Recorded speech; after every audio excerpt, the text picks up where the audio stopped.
Okay, hey everyone, how are you guys doing? How many of you have taken online classes, from my own knowledge? Not too many. Hopefully more. We'll take some after my speech. I've taken about 6 or 7 online classes. About 2 semesters ago, I took my entire course load online, so I took about like 14 units, I think. So I didn't come to campus at all. It was all through FJC also.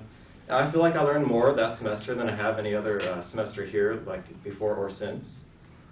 So upon researching, I found a recent 12-year online education study conducted by Stanford Research Institute International for the Department of Education. It claimed that on average, students in online learning conditions perform better than those receiving face-to-face instruction. So that was from 1996 to 2008, 12 years. That's a really long study, and it was like a 192-page PDF file that I had to go through. So today I'd like to explain why online classes are superior to on-campus classes. I'll go over 4 of the greatest benefits, including distance, scheduling, the classroom atmosphere, and content. So first off, distance. Obviously, with online classes, you can be almost anywhere in the world with an internet connection, and you can take classes at, Harvard offers them, Stanford, most prestigious schools, and even community colleges and other schools in the area offer online classes. And I know, personally, a lot of my friends have been kind of wary to take online classes because they're afraid since the professor's not there, it'll be hard to learn and that sort of thing. But every class I've taken, the professor has been really helpful in giving their email address and contact information. So you can always meet with them if you have to. So it has never been an issue for me. And for some of them, I know I said distance is a great thing about it. Sometimes you're required to take a final or a midterm on campus. But like I said, most of the professors have been really helpful, and if they're understanding of different people's situations. So usually you can work something out with the professor where you won't have to come in or something like that. So that's the first thing I want to go over, distance. Next up, I want to talk about scheduling. I know a lot of us are busy. Some of us are working or paying for school and that sort of thing. We all have our different hobbies. Some of you are into sports. I'm into music. Some of us are into NASCAR and that sort of thing. And it's hard to work our schedules around school or vice versa.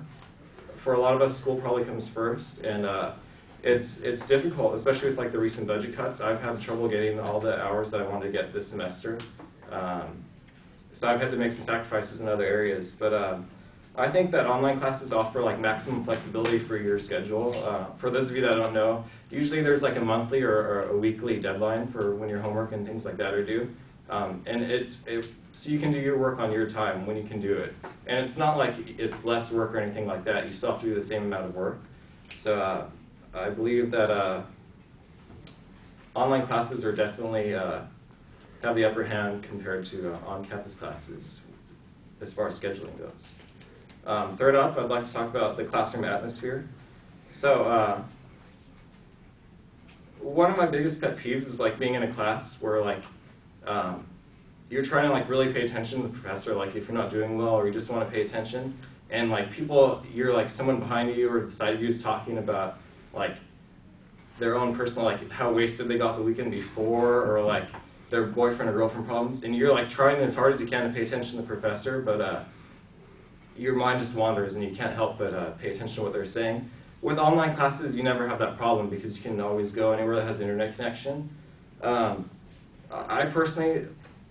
I think that, I would a lot of times I'd figure out what I had to do for the day. I'd read the directions for the week or the month or whatever I had to do. I could take my work anywhere from the library to here, or do it at home. A lot of times I'd go to the park and I'd do the homework that I'd normally have to do on campus, in a fluorescent room with people that don't want to be there, with fluorescent lighting, I'd be able to do it at the park and get all my work done. And that was it's really liberating being able to be that mobile with your schoolwork instead of being trapped in a room. So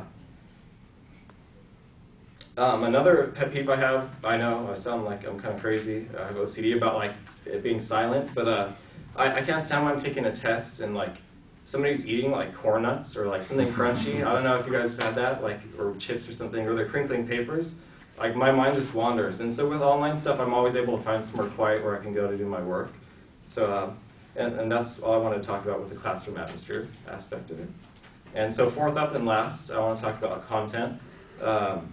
I feel that online classes usually offer, the material is more clear-cut than with on-campus classes. I think a lot of times, it's not intentional, but I think we have a lot of busy work that we have to do in on-campus classes. I think a lot of times being in the classroom, you don't learn as much as you would if you were just doing the learning on your own. You were reading the book or whatever material. So obviously with like an online thing through a respectable school, like Fullerton College or any other school, you're still getting the same education. But I feel like with online classes, I spend the least amount of time and learn the most. It's like you work hard and you work smart, not hard, that sort of thing. So I think it's also really beneficial to have, like, instead of being in lecture, the equivalent would be to be, you read like the textbook. That's what you do. You're pretty much teaching yourself. It's kind of independent. And I really think it's helpful to have like my computer right in front of me. So if there's something I don't understand, I can just Google it and I can find the information and understand the concept a lot better than if I was sitting in a class where I might be like shy or afraid to ask the professor. I don't want to annoy like the rest of the classmates. I don't know if you guys are ever like that, but sometimes I think we walk away and from the class not quite understanding something because we don't want to annoy or bother other people, or at least that's how it is for me. So also, I think that the community on online classes is a lot more helpful than in a classroom with the discussion boards. And I have a quote by a man named Philip Rieger. He's the Dean of Arizona State University's Online and Extended Campus Program. I found this in a really good New York Times article. He said that technology will be used to create learning communities among students in new ways. People are correct when they say online education will take things out of the classroom, but they are wrong, I think, when they assume it will make learning an independent personal activity. Learning has to occur in a community. And so that goes directly to like the discussion boards. They're like forums, basically, for those of you that don't know. And usually you're required to respond to like a topic or a term or concept in the book or whatever section you're learning, like that. I think people are really helpful in there, and they help explain a lot of the concepts they don't understand a lot better. And I think in class, like sometimes you're afraid to ask, same thing, you might be shy to ask somebody for help and they don't know you and they don't want anything to do with you, that kind of thing. With online, like you're hiding behind a computer basically, so like everybody's a lot more vocal and they'll express their opinions and beliefs and things like that. So that's why I think that students are more likely to take part in discussions. So that was the content section. Those are the 4 main points I wanted to go over: distance, scheduling, classroom atmosphere, and content. And I feel that those all prove that online classes are superior to on-campus classes. Thank you.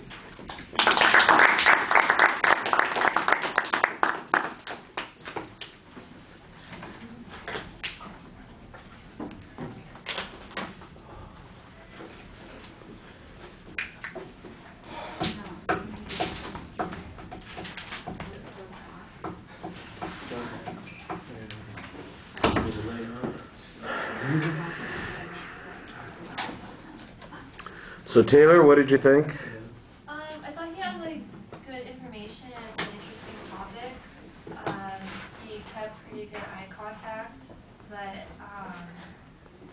he has like good personal examples, and like he kind of like 1 or 2 kind of expert testimony. But I think from that Stanford journal, from that online website, you can use more examples from there. And I think he can point out more like the flaws, but then like prove why like it can be better to take online classes. But overall, I thought it was a pretty good speech. All right, that'd be one of the things that I was thinking about also. I think you need a little bit more information on the success of the online classes and learning. You've got that one study that you have at the beginning, and then that's about it. And I'm not sure what kind of classes it looked at. It sounds like it's a good study. You know, the longevity of it is pretty solid.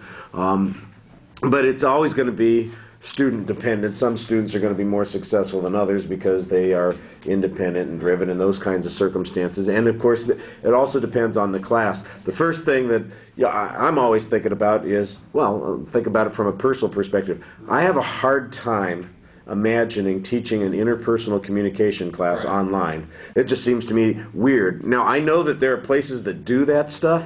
I don't understand it, you know. And a public speaking class same sort of thing. It's a little awkward